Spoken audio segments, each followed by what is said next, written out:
Hello guys! Hello Aries! Welcome dito sa aking channel, Aries. Alamin natin, Aries, kung anong messages, vibration, gabay energy para sa lahat. General reading siya. So, tingnan natin, Aries, kung ano yung message na para sa'yo. Weekly tarot reading. Okay. Weekly tarot reading to para sa lahat ng Aries. January 6 to 12, 2025. Okay, Aries, Larimar. Same with Leo to. So, panoorin mo yung Leo, panoorin mo din yung Sagittarius. So, dito nakikita natin na posibleng sa linggong ito, masyado kang sensitive.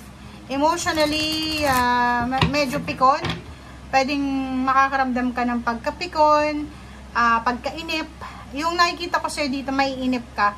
Sobrang inip, may inip ka talaga, sensitive, maging extra careful ka sa sarili mo kasi pwede kang makakuha ng kaaway, pwede kang makakuha ng kadebate, pwede kang makagawa ng desisyon na hindi mo pinag-iisipan.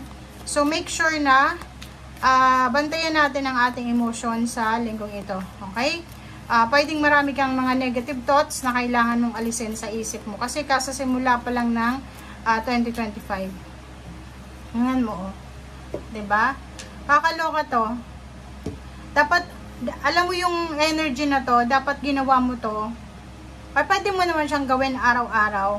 Since it's green, sinasabi sa inyo na energy talaga siya. So, dito sinasabi sa Aries na hindi pa naman huli ang lahat kasi everyday naman pwede tayo makapag-energy cleaning, 'di ba? So, dito energetic clearing, sinasabi ng barahan na kailangan mong alisin sa linggong ito, alisin mo yung mga galit mo, yung takot, yung negative attachment, pag-aalala, yun, mga grudges, resentment, or anything na nakakagambala sa pagpasok ng biyaya sa buhay mo. Kasi maniwala ka sa hindi, minsan, maraming blessings na nakapaligid sa atin, na parang umiikot-ikot lang yan sa paligid natin. Hindi siya makapasok-pasok sa buhay natin kasi minsan, nabablock siya eh. Yung pinto natin is sarado. Sarado bakit? Punong-puno yung puso natin ng galit, ng hinanakit, ng negativity. Okay? Walang puwang yung new or yung pagbabago, yung new beginning. So, kailangan mong linisin yung energy sa linggong ito. Okay? Kung hindi ka pa nakapaglinis last week, bago mag-New Year, dito sinasabi na kailangan mong empty yung puso mo sa takot or sa anumang attachment. Okay? And dito sinasabi ng baraha, iwasan mo din yung pagiging sensitive kasi pwede kang makagawa ng desisyon na hindi mo pinag-iisipan and at the same time pwede kang maging negative dyan or pwedeng kung ano-anong maisip mo na hindi mo naman dapat isipin. Prayer. Napaka-importante ng prayer if may mga nangyayari sa buhay natin na feeling mo, bakit ganun? Bakit kaya ako negative, mag-isip ganyan, ganito, mag-pray ka, okay? Spend time with God, with a source, dahil doon makikita yung kapayapaan, okay? Mararamdaman mo yon. Okay. Third deck tayo. Yun, diba? Four of Swords, kailangan mong magpahinga, okay? Sa linggong ito, Aries, make sure na bigyan mo ang sarili mo ng time ng pagpapahinga.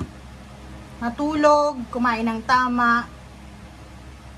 Yung minsan pag may insomnia yung isang tao, doon pumapasok yung mga negativity. Or siguro masyado kang puyat, antok sa nakaraang holiday season, Christmas, New Year, and dala-dala mo pa siguro, parang sinasabi sir dito na may trabaho na, may school na, pero kung isa kang teacher, ano pa man, and hindi ka pa masyadong ready. So, dito sinasabi na, yun, magpahinga as much as possible. Take a rest, meditate, okay? Rejuvenate, reflect, purify, detoxify. Yun yung sinasabi dito, energetic clearing, detoxify. Mag-detox tayo, water detox, 'di ba? Para mawala yung mga toxin sa katawan natin. And then maglinis tayo ng mga friends natin sa ating social media account sa Facebook. Alisin mo na yung mga tao na hindi naman, mga friend mo dyan na hindi mo naman nakakausap. ano bang silbi niyan dyan sa pampadagdag lang dyan sa friends mo na hindi mo naman nakakausap, diba? Kaya nga yan, Facebook, kasi dapat may communication, diba? So, Four of Swords. Princess of Coins. Wow! Incoming offer, incoming money. So, be mindful.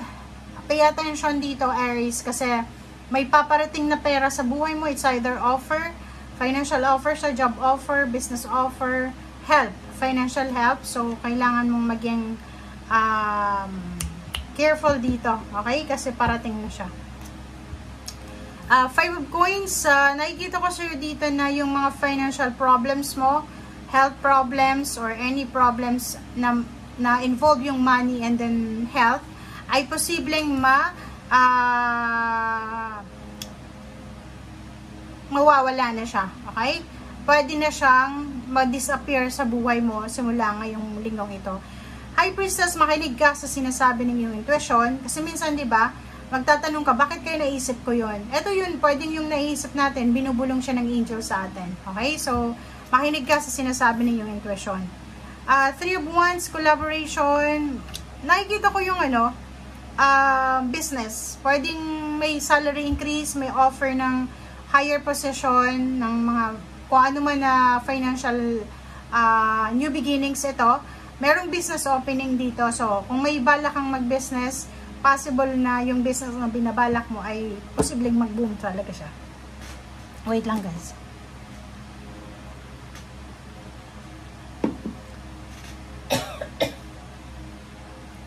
Okay? Pasensya na. Okay, so Three of Wands, nakikita natin dito, may posibleng hinihintay ka. It's either 3 months, 6 months, 1 year ka na, or 3 decades ka nang naghihintay. It's either naghihintay ka ng salary increase, higher position, kasal, or promotion sa trabaho. Dito nakikita ko na you will reclaim your power. Wait lang, guys, sasamid ako.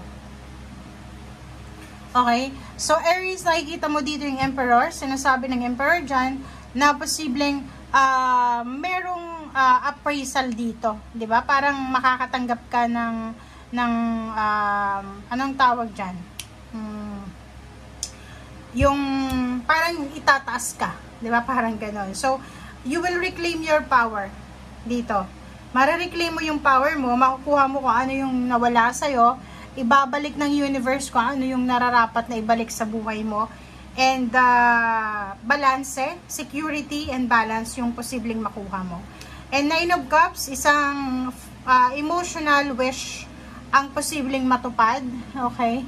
Isang emotional wish, family wish, relationship wish ang posibleng matupad mo, okay? And Death card, yung Death card natin is transformation yun, guys, okay? So wag kayong matakot pag may nakikita kayong Death card. So normal yan if there's changes sa buhay natin. Merong Death card dito. So, sinasabi na may magta-transform sa buhay mo in terms of money, in terms of relationship, may magta-transform, may magbabago sa buhay mo. Okay, so thank you for watching. Ito ay para sa lahat ng Aries. Maraming salamat, Aries. Bye!